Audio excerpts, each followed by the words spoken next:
And especially if you are an Indian chess fan, this latest update is not going to give you any positivity because world chess champion Gukesh has unfortunately lost in the quarterfinals of the Weissenhaus Chess 960 freestyle event. In one of the strongest fields that has been picked up in the sport of chess, Gukesh had made it to the quarterfinals, but he unfortunately has lost to Fabiano Caruana in the two games that were there. So the format was top eight qualify from the Weissenhaus Freestyle 960 preliminary rounds into the knockouts. They will then play two classical games in Freestyle Chess 960, and whoever wins those matches, they will go through to the next round. Now, unfortunately, Gukesh was paired with Fabiano Caruana, one of the stronger players when you look at it in freestyle chess. And because of that, Caruana had easily won game one because he had a superior advantage. And even in game two, Gukesh was playing with black, but Caruana still had a decisive advantage. He was 2 pawns up. And when he was 2 pawns up, the position was already weakened and Gukesh resigned in game two against Fabiano Caruana, and because of that, now India's challenge, when you have to look at Weissenhaus Chess Freestyle 960, it's over. And it has anyway been a torrid campaign for Gukesh. And you have to now wonder, like, now the pressures of being the world champion are starting to come through.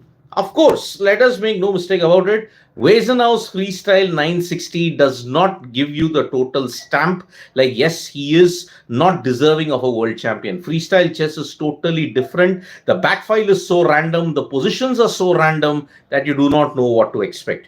But this is now a reality check because the resignation that came in game number two shocked everybody. I mean, his position was not that good. The queen of Caruana was building up pressure. Plus, he had a big advantage of 2 pawns up, and because of that Gukesh resigned, and because of that his European surgeon at this point of time has come to an end. I mean, let us look at Gukesh and the last, if you may look at it, 2 weeks.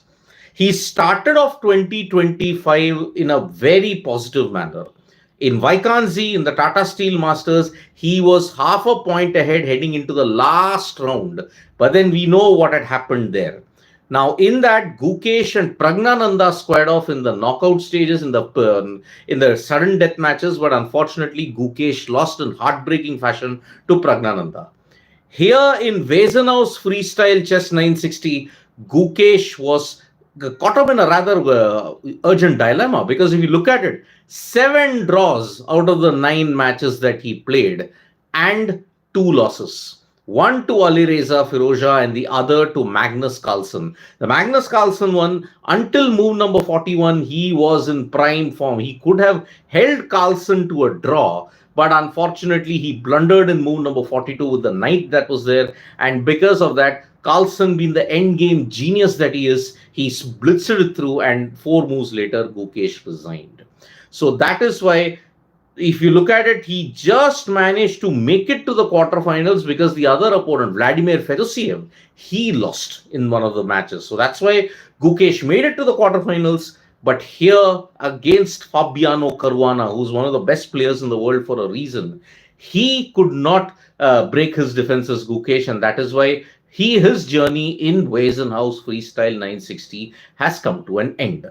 So India's challenge, when you look at it, it was anyway on shaky ground. Vishwanathan Anand had backed out at the last minute because of whatever was going on between FIDE and FCPC. Only Gukesh had committed, and he will play in Weissenhaus. Now, this is a reality check for Gukesh for several reasons. Number one, he now has to be on top of his game now in 2025 because it's not a world championship year for him, but he has to ensure that he maintains the best at this stage. He is going to play Magnus Carlsen yet again in the Norway chess tournament that's going to happen. That is another major event. What are the other events for Gukesh? He may not play the Chess World Cup for obvious reasons because you know that he's already qualified, and that is why it is a really bad situation that Gukesh finds himself. But let's make no mistake about it.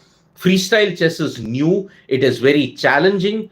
Unlike Carlsen, unlike Caruana, unlike Nakamura, who play a lot of freestyle chess, the others don't play that often.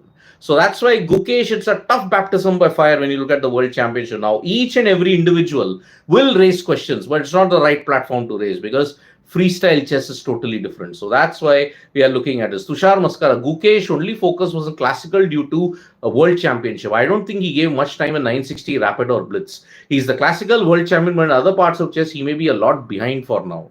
Absolutely, Tushar. I mean, Gukesh is great in traditional classical chess. He's not that good in all the other things that is there. He is lagging behind in that. So Rahul Dravid is saying Gukesh is more of a positional analytical player, but freestyle chess requires intuitive game. He needs to improve in that aspect. That is the reason he's still not great in rapid and blitz format. Agreed. That's why even in the World Championship, we were saying Gukesh should not go into the tiebreakers because against Ding, he would have struggled. Ding is also a far better player than Gukesh when it came to tiebreakers. So yes, Weissenhaus Chess 960 freestyle chess has ended for India in this stage. Gukesh losing both his quarterfinal games to Fabiano Caruana. It was the classical format, but unfortunately, chess freestyle 960 doesn't seem to be latching on at this point in time. So Gukesh is eliminated. India's challenge is over, but more chess news will be coming in the coming days as well. Thank you so much, folks, for joining us for this video. Subscribe to Sports Today for all the latest news and analysis.